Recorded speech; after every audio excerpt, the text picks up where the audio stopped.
মানুষ প্রাচীনকাল থেকেই অশুভ শক্তি, নজর বা বিপদ থেকে রক্ষা পেতে তাবিজ, মন্ত্র কিংবা প্রতীকী বস্তু ব্যবহার করে আসছে। তবে ইসলামী শরীয়তে এ বিষয়ে রয়েছে স্পষ্ট নির্দেশনা। কুরআন ও হাদিস উভয়ই এ বিষয়ে সতর্ক করেছে। বিস্তারিত জানাচ্ছেন শারমিন নিশু। তাবিজের ব্যবহার নিয়ে ইসলামে রয়েছে কঠোর নির্দেশনা। তাবিজ, মন্ত্র বা ঝাড়ফুঁক যদি আল্লাহ ছাড়া অন্য কারো উপর নির্ভরতা সৃষ্টি করে তবে তা শিরক বা শিরকের মাধ্যম হিসেবে গণ্য হয়। আল্লাহ তাআলা বলেন, মানুষের মধ্যে কিছু লোক জিনদের মধ্যে কিছু লোকের আশ্রয় চাইত, ফলে তারা তাদেরকে আরো বিভ্রান্তিতে ফেলত।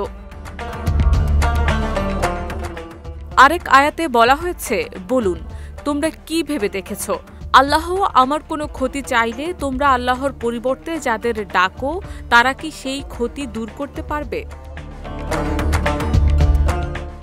এই আয়াতগুলো স্পষ্ট করে জানিয়ে দেয় যে আল্লাহ ছাড়া কেউ উপকার বা অপকার করতে পারে না।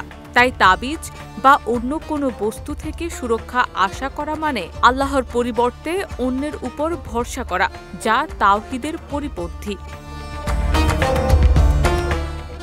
রাসূলুল্লাহ সাল্লাল্লাহু আলাইহি ওয়াসাল্লাম তাবিজ পরিধানকারীদের বিষয়ে সতর্ক করেছেন। তিনি বলেন, যে ব্যক্তি তাবিজ ঝুলায় সে শিরক করেছে।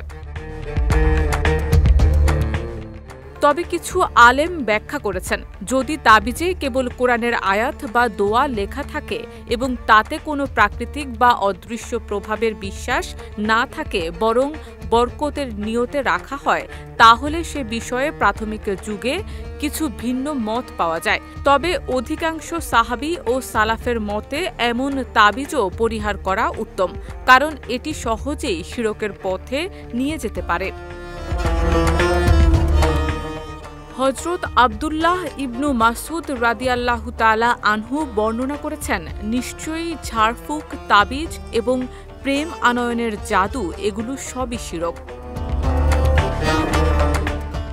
তাই ইসলাম অনুমোদন করেছে কেবল শরীয়ত সম্মত দোয়া ও রুকাইয়া করার নির্দেশ। তবে তাবিজ, তা কুরআনের আয়াত লিখিত হোক বা না হোক, তা ঝুলানো মাকরুহ বা নিষিদ্ধ। শারমিন নিশু, বিজয় টিভি, নিউজ ডেস্ক।